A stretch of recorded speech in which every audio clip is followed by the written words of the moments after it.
నమస్తే మామ, welcome back to my channel. ఈరోజు టాపిక్ వచ్చేసి స్పిరిచువాలిటీ అనుకున్నాం కదా. సో స్పిరిచువాలిటీ గురించి నీకు అర్థం కావాలంటే ముందు దీని నుంచే స్టార్ట్ చేయాలి. సో ఒక్కసారి నీ చుట్టుపక్కల చూస్తే ఈ plants, animals, stars, galaxies, what ever universe ఉంది కదా, ఇదంతా నువ్వు క్రియేట్ చేసినావా? లేదు కదా. సో ఎలా వచ్చింది? ఎవరో క్రియేట్ చేశారు. ఆ క్రియేటర్ని థీస్ట్లు అనేవాళ్ళు దేవుడుగా నమ్ముతారు. ఎథీస్ట్లు అనేవాళ్ళు అసలు క్రియేటరే లేదంటారు. సో రెండు తప్పే లాజికల్గా చూస్తే. సో యాక్చువల్గా ఎవరికి తెలియదు ఏంటనేది అది. సో ఇక్కడ మొదలవుద్ది అనమాట స్పిరిచువాలిటీ అనేది. సో ఆ క్వశ్చనింగ్ నేచర్ అనేది మొదలవుద్ది. సో దీనికి పాత్ ఏంటి? మనం ఇంతకుముందు అనుకున్నట్టు ట్రూత్ అనమాట. సో ఏది ట్రూత్ ఏంటనేది మనం అనలైజ్ చేసుకుంటూ లైఫ్ లీడ్ చేస్తూ మన ఎనర్జీస్ని రైజ్ చేసుకుంటూ ఒక ఎన్లైటన్మెంట్ స్టేజ్కి వెళ్తే ఈ టోటల్ ప్రాసెస్ ఏదైతే ఉందో దాన్ని స్పిరిచువాలిటీ అంటారు అనమాట. ఈ ఎంక్వైరీ ప్రాసెస్నే, ఈ సైంటిఫిక్గా ఎంక్వైరీ చేసే ప్రాసెస్నే స్పిరిచువాలిటీ ప్రాసెస్ అంటారు. సో వీళ్ళనేమంటారు? ట్రూత్ సీకర్స్ లేదా స్పిరిచువల్ సీకర్స్ అంటారు. ఇదంతా ఇండియన్ కాంటెక్స్ట్లో నేను మాట్లాడేది. సో ఇదంతా నీ ఇన్సైడ్ జరిగే ప్రాసెస్ అనమాట. అది ఎలా చెప్తున్నానంటే, ఇప్పుడు నీ సెన్సెస్ ఉన్నాయి కదా, 5 సెన్సెస్. లైక్ నువ్వు చూడడం, వినడం, తాకడం, వాట్ ఎవర్ ఏది చేసినా కూడా ప్రతి ఎక్స్పీరియన్స్ నీ లోపల జరుగుతుంది. యాక్చువల్గా నువ్వేమనుకుంటావు బయట చూస్తున్నావు అనుకుంటావు, కానీ ఆ బయట కనిపించేది ఏంటది? దాని యొక్క రిఫ్లెక్షన్ నీ కంటిలోని రెటీనాలో పడినప్పుడే నీకు అది లోపల చూస్తాం అనమాట. దానికి సపోర్ట్ చేసేది ఏంటి? బ్యాక్గ్రౌండ్లో సోల్ మెయిన్ ఫౌండేషన్ అక్కడ. సో నువ్వు అనేది అనుకుంటున్నావు అది సోల్ అనమాట, యాక్చువల్ నీ బాడీ కాదు. So first be clear about that. So అలా ఏది విన్నా, ఏది తాకినా, వాట్ ఎవర్ 5 సెన్సెస్ ఏది చేసినా కూడా అది ఇన్సైడ్ ఎక్స్పీరియన్స్ అవుతున్నాను.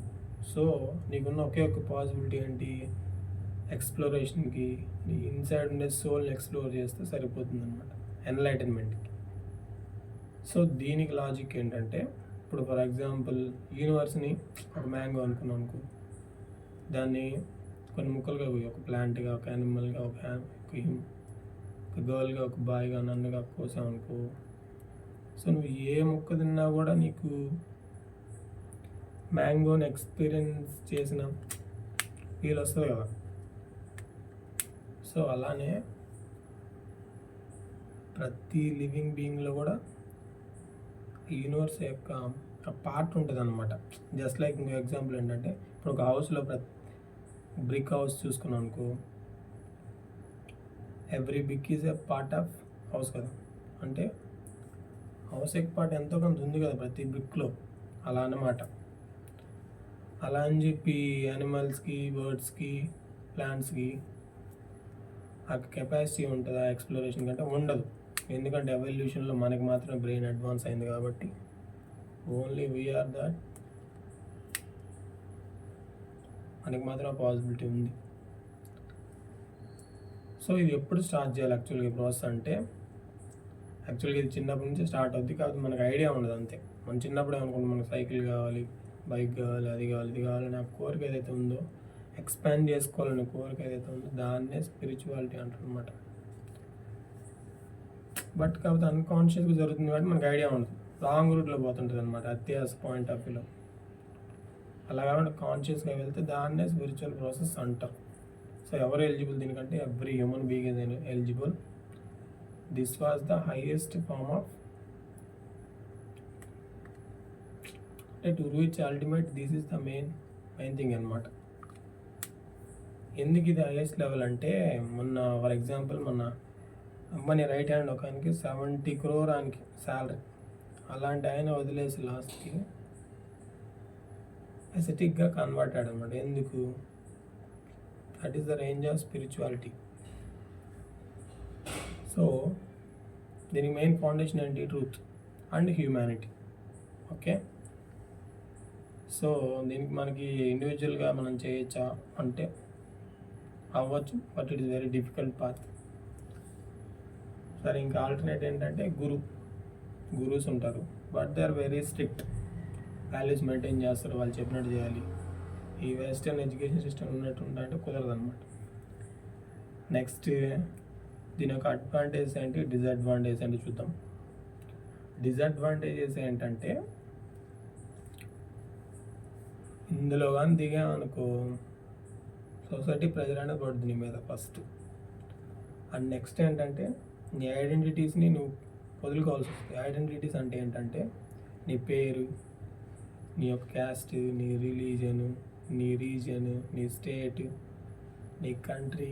సో ఇవేమీ లేకుండా హ్యూమన్ బీయింగ్ని యాజ్ ఇట్ ఈస్గా హ్యూమన్గా ట్రీట్ చేసే విధంగా నువ్వు మోల్డ్ అవ్వాల్సి ఉంటుంది. So it's very difficult for ఇతర people. So think about it once. Next, pros విషయానికి వస్తే, మెయిన్ థింగ్ ఈజ్ ఎన్లైటన్మెంట్. దాని ద్వారా ఏమవుద్దంటే మనకి పవర్స్ గెయిన్ చేసుకోవచ్చు అనమాట. పవర్స్ లైక్ ఏంటంటే, ఇప్పుడు మన బాడీ ఉంది కదా, మన బాడీ ఈ 5 ఎలిమెంట్స్తో మేడప్ అయ్యింది. 5 ఎలిమెంట్స్ ఏంటి, వాటర్, ఫైర్, స్పేస్, ఎయిర్ ఉన్నాయి కదా. సో వాటి మీద మనకు కంట్రోల్ వస్తుంది అనమాట. కంట్రోల్ వస్తే ఏమవుతుంది, మనం ఎస్కేప్ అవ్వచ్చు సింపుల్గా. సినిమాల్లో మాయమైపోతాం చూసారు కదా, ఆ టైప్. అండ్ ఇంకా ఏమొస్తాయంటే సిద్ధీస్ అంటారు వాటి అన్నిటిని యాక్చువల్గా, ఆ పవర్స్ని. ఇంకోటి చెప్తా క్రేజీగా ఉండేది ఏంటంటే, ఇప్పుడు కొంతమంది ఏం చేస్తారు, మందు తాగడం, డ్రగ్స్ తీసుకోవడం, సిగరెట్ తాగడం, ఇది పెద్ద రాయల్టీ అనుకుంటారు అనమాట. బట్ తీసుకుంటే మనం అన్కాన్షియస్ స్టేజ్లోకి వెళ్ళిపోతాం. మన కిడ్నీలు ఎత్తుకోపోయినా అడిగి దిక్కుండదు అనమాట. కానీ స్పిరిచువల్గా గ్రో అయ్యామనుకో, నువ్వు కాన్షియస్గానే ఆ కెమికల్స్ రిలీజ్ అయ్యే వాటిని మనమే రిలీజ్ చేసుకోవచ్చు మన బాడీలో, ఎక్స్టర్నల్ సపోర్ట్ లేకుండా. దట్స్ వై ఈ మిస్టిక్ పీపుల్ కానీ, సేజెస్ కానీ, ఎస్టిక్ పీపుల్ ఉంటారు కదా, వాళ్ళు అందుకే మెడిటేషన్ స్టేజ్లో ఎక్కువ రోజులు ఉంటారు. అందుకని మరి వాళ్ళకి ఫుడ్, వాటర్, టాయిలెట్ ఎలా అంటే, ఇప్పుడు మెడిటేషన్ టైంలో ఏమవుతుందంటే, ఒక పీక్ స్టేజ్కి వెళ్ళినప్పుడు ఎనర్జీస్ అనేటివి రూట్ చక్రం నుంచి సహస్రాల వరకు రైజ్ అవుతాయి అన్నమాట. మన బియాండ్ బాడీ, మైండ్ వెనకాల ఎనర్జీ లేయర్ అవుట్ ఉంటుంది. అందులో ఎనర్జీస్ రైజ్ అయినప్పుడు నీకు డైరెక్ట్ ఎనర్జీ అనేది మన చుట్టుపక్కల ఉంటుంది కదా, ఆ ఎనర్జీని ఎంబైబ్ చేసుకుంటుంది బాడీ, వాటర్ వేపర్ని. సో డైరెక్ట్ ఎనర్జీ తీసుకుంటే ఇంక నీకు వేస్ట్ మెటీరియల్ ఫామ్ అవ్వదు. వేస్ట్ మెటీరియల్ ఫామ్ అయినప్పుడు నీకు ఇంకా బాత్రూమ్కి వెళ్ళాల్సిన అవసరం కూడా ఉండదు. దట్స్ వై వాళ్ళ మెటబాలిజం అనేది డౌన్ అవుద్ది, ఎనర్జీ కావాల్సినంత ఉంటుంది, హ్యాపీగా చిల్ అవుతుంటారు అనమాట. So never underestimate spiritual people.